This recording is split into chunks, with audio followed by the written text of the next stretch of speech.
So let's take a look then at those front pages. And the Daily Telegraph reports that the Prime Minister will urge Britain to move towards the delay phase in the fight against coronavirus, including social distancing measures. The Metro leads with Boris Johnson's assurances that he hasn't recently been in close proximity to the Health Minister Nadine Dorries, who was diagnosed with COVID-19 yesterday. As you might expect, the Financial Times goes with Rishi Sunak's budget, its funding package to guard against coronavirus, and planned cuts to taxes and interest rates. The budget also features on the front of The Guardian, as the Chancellor claimed Conservatives were now the party of the public services. The Times is reporting that the Chancellor opened the spending taps and rolled back the austerity era. Paper's still coming in, I think, because the football might have delayed some of the front pages. They were held up for the Liverpool game. Of course, they're out now. That's right, indeed. Anyway, as the front pages come in, we'll bring them to you. But good to see you both. A lot about the budget and a lot about coronavirus on the front pages. The two completely interlinked, of course. Financial Times, Sunak budget takes aim at coronavirus. It was like almost two budgets in a sense. So we had the long, much vaunted attempts to keep the northern voters, the red wall, but he went straight into the budget talking about coronavirus within about the second sentence. £30 billion effectively set aside, whether it's to enable people to be paid sick pay if they're self-employed, to in loans to banks. It was a huge package. You could not really believe this was a Tory Chancellor, actually. So the contrast with the austerity years, and of course he can do this. He's got a great excuse. He's got the excuse of coronavirus. They don't want the economy grinding to a halt like it is. Look what's happening in Italy, for heaven's sake. My God, economy is going to fall off a cliff. And it was a bravura performance. I've got to say, it's the best performance by a Chancellor of the Exchequer in the Commons I've seen in years. Consummate professional. Well, Philip Hammond wasn't much of a competition, was he? Quite. And less personality than a train announcement. And Sajid Javid must have been thinking, uh-oh, why did I walk out here? Because that could have been him. This is an historic budget, the biggest spending spree since 1992. That was Norman Lamont, the budget which pumped effectively got the Tories re-elected, surprisingly against the odds in 92. Yeah, just before Black Wednesday. And the Tories, there will be some Tories who will be horrified by some of this because they just think he's spending too much. They want the deficit to be kept under control.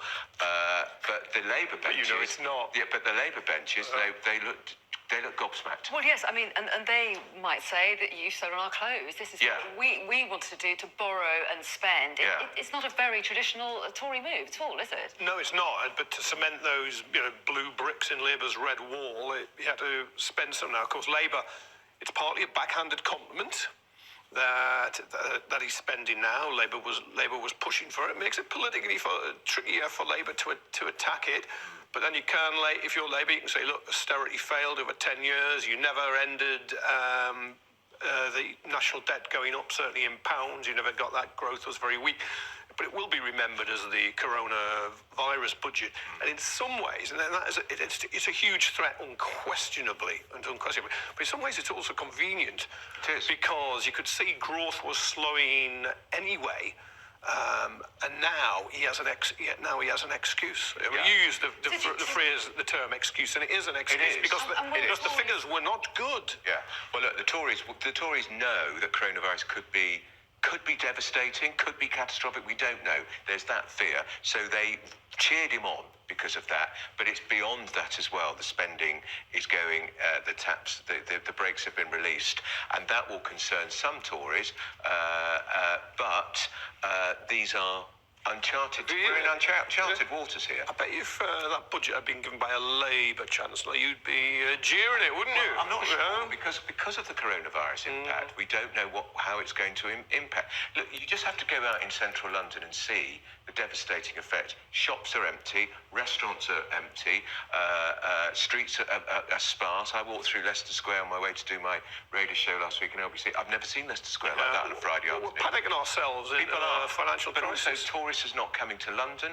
People are not coming to Britain because of the problem. So there is a real problem already. The economy is slowing down already. So he had to do something to kickstart it. So let's take a look at the front page of The Guardian, because they acknowledge the fact that there's been a big spend, but they're asking about whether it's going to hit the right targets. And there was a lot of support, wasn't there, for smaller businesses who may struggle with the effects of coronavirus, not least because some of their workforce may be off sick at the same time. There was support for individual workers, but there were still some questions asked, weren't there, by unions about people in the gig economy and the assessment coming out, where it falls, the poorest people get less from this. In fact, some of them get hit, while those who get most are the better off. Not the very top 10%, but the 70 to 80 to 90% highest earners. So where the money has gone is not to those with least. Again, it's going to those not quite the very most, but more than most.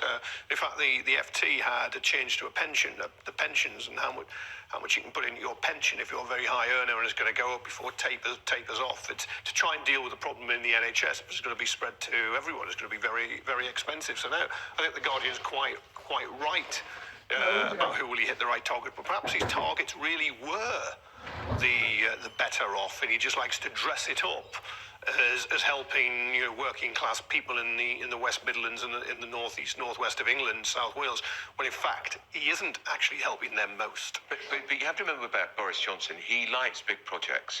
When he was Mayor of London, he liked big projects. He was always going to go for HS2. When he was Mayor of London, he went for the Garden Bridge. Now the Garden Bridge didn't work, and there was the cable car across the River Thames. So and there are big projects here. So there's huge spending on flood defences. Very welcome. Probably more should have been spent by when Theresa May was Prime Minister. Much more money being spent, and Cameron, too. Much more money being spent on potholes. Potholes are a really big issue, actually, and that will be welcomed up and down the country. Road maintenance buildings, road maintenance budgets. Well, yes, not just road maintenance, but roads as well. Yeah. And how does building how does that fit into promises on being carbon neutral? Well, it'll be quite interesting because the Heathrow decision in court was that no consideration had been made of hitting the Paris target for reducing CO2 emissions. Now that could apply, as you say, to roads. It'll be very interesting. Although maybe the government will frame its arguments much better in future and learn from what happened over Heathrow. But no, it's infrastructure spending is going up, and that has got to be a good thing. But what they did, the coalition dominated by the Conservatives in 2010, when there was we were coming out, there was a bit of a recovery underway from the financial collapse, but they put up VAT by 12 billion to a record amount, took money out of the economy, and they slashed investment. But there are also symbolic changes that he's announced. So 22,000 civil servants out of London into the north. Now, I talked to Andy Burnham, the mayor of Greater Manchester, about that today, and he welcomed it, but he said it is a symbolic change. What he wants to see still is investment in better train services up in the north, and better bus services, and lower train fares and lower bus fares. But it's still the right mood music, I think. And of course, we've talked about the package to help businesses through coronavirus, but what about the NHS? Because that's crucial. He talked about £5 billion at least. He would said give whatever the NHS it needs. whatever it needed. But the problem with the NHS, and it's why I think most of the things the government is doing on coronavirus are the right things to do, and I don't think we need to panic and ban all sporting events and so on. But the position with the NHS is it's been starved for 10 years and it's on its knees. It's not up to capacity, it's over capacity, which is why ambulances don't hit response times, A&Es don't hit response times, fewer beds in the NHS, people being worked. The NHS should be in a better position to cope with this crisis, but it's had the tightest funding programme in its entire history since 1948. austerity squeezed and squeezed and squeezed as demand went up. So the NHS isn't as in a robust position to respond as it would have been if the money had been going in Do previously. you think that's fair? And Yeah, look, I mean, I think that you can never spend enough money on the NHS, actually, because it does more all the time. People are living longer, we cure people with Outrageous. more disease. It's an ageing population. Yeah. But the NHS has not had the money, perhaps. Cameron said he was spending record amounts, but actually, in terms of our share across Europe, it's been falling. Thatcher was putting in bigger proportions. John Major was putting in NHS bigger was safe in our proportions. hands, she said. She was quite right too. okay. I'm gonna cut in only to get more front pages in, if that's all right. Of course, But yeah. staying with coronavirus, front page of the Telegraph talks about the suggestion that we may be very close to moving into the delay phase. There's a COBRA meeting tomorrow where this will no doubt be discussed, and it looks like we might move maybe as early as tomorrow into that stage. So we could see a whole new raft of measures that will affect our. It could be that the social distancing, because the contained period was always thought to be going to fail at some point. It was just playing for time anyway. Now you're going to delay, which is trying to stop the spreading somewhere, and it's weather. Like Italy are taking very drastic steps when cafes, pubs, restaurants Everything's closing, apart from food shops. all shops apart from food. apart from being closed, restaurants, yeah. Are we going to be banning And big you also- sporting events? And you also have to stand so many metres apart. Now, how this is going to work in the delay phase, if you try and get on a London Underground carriage, it's rammed, it's packed. Even though London is not as busy as it was, I think that's going to be Buses why are- a lot of yeah. people will actually start working from home, so they can avoid being on a bus, But you they can avoid need- being on a tube. You need people to go to the NHS. You need people to go to power stations, Yeah. water pumping, Yeah, you you know, the do. police, the fire service. You need people in driving lorries to stock shops. You need people in factories producing the food to go into the lorries, to go into the shops. But the Chancellor was suggesting that a fifth of us at any one time now could be no longer going to work, but working from home. Indeed, and of course today the WHO has officially declared this a pandemic Yeah, as well, yeah, haven't they? yeah. Let's briefly try and take in the front page of the Metro. Their headline, PM, I did not go near her, and this is about It's a headline you could often say about Boris Johnson. It would have meant Actually, it would have meant something else previously, wouldn't it? Yeah. We should be disrespectful to our Prime Minister, but he's always been a man for the I know, business. or disrespect for Nadine No, Doris, who's been ill. Yeah, is still and ill. she's now worried about her mother. She's worried about her mum who's 84. Yeah. And look, Nadine Dorries is a great character, and but she went to that number 10 reception, but Boris says all's fine because he wasn't near her, because sometimes there can be 300 people at these receptions. But big questions about who has been in contact, Yeah. and seeing that Yeah. full chamber today in the budget, Yeah. knowing that one MP has tested positive. Yeah. I mean, what message do you think that sends out about how people should conduct themselves in large groups? Well, or do you think it's significant? You see, I don't think Parliament should be shut. I mean, you could say to a lot of people in Parliament, work from home. Again, researchers, that sort of stuff, and maybe they don't need to have all the restaurants open. There are rather a lot there. But I think MPs need to be seen on and heard on radio and TV so they can be challenged. Wash your hands, keep calm, carry on. Okay, we're going to take a break, but let me just remind you not to forget Kay Burley tomorrow morning. There'll be your chance to have your questions on coronavirus answered by an expert, and she's also going to be speaking to the Chancellor, Rishi Sunak, about that budget. So that's Kay Burley at Breakfast, live from Westminster at 7 o'clock tomorrow morning. Meanwhile, more from us in a moment, including 23 years in prison for Harvey Weinstein. So was that finally justice? We're going to be talking about that when we come back. In the press preview, with me tonight, Andrew Pearce and Kevin Maguire. And we're going to turn inside the Metro because they have focused there on the Weinstein sentencing today. Yeah, and there he is in his wheelchair, full of self-pity, but some of his victims were there too. They got justice. They felt they got justice, and he's gone, well, he might never come out again. Effectively a life sentence, isn't it? Yeah. 3 years. And he's 67 now, and he faces another court case. Is it in New York Yeah, yeah. or LA?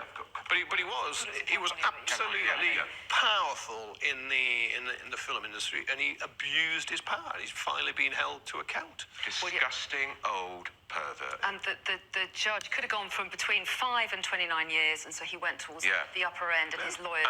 And I thought his lawyer's response outside the court was pretty shameful, actually. Just accept it, Mrs. The judge heard that case every day. He decided how serious those offences were, and she'd behaved so badly in court anyway, the way she tore into those women. I know that's her job to represent her client, but she was gracious and charmless. Yeah, she called it a miscarriage of justice, didn't she? Well, it was a miscarriage just if he'd got off.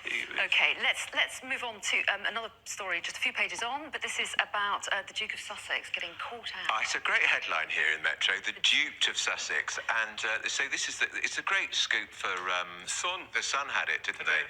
How do you pronounce that girl's name? Thunberg.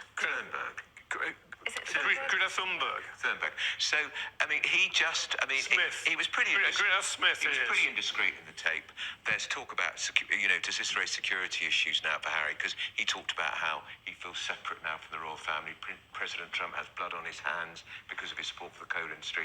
But, if Prince Harry was still under the protective wing of Buckingham Palace, I don't think this would have happened, because it would have probably been screened out. There'd have been officials and aides who are very experienced about these things who might have said, hang on, if your grandmother's been conned before. Lots of famous people have been conned. Lots of famous people are there. I mean, Elton John was, but I do wonder if the fate of this lad now is he's just going to suffer a load of indignities. Yeah, because it he'll does just be diminished as a it's result. made him a bit of a laughing stock, really. we've got about 20 seconds. I'm just going to show the front page of the Telegraph again, because there was a striking image on its front page. Is that a bondage party? I think it's Cheltenham. What do you normally... what made you think of that? Is that how you spend your weekend? Well, I just wondered, really. I'm doing some charity work or whatever. You're at a bondage party. At Cheltenham Gold Cup Week are always very important, but here we have a mask too. She looks very nice. He's tying himself up in knots now as he tries to get out of the bondage party. Definitely time to end it. No. Before it gets even worse, we're going to leave it there. Andrew and Kevin, thank you. We'll see you at 11:30.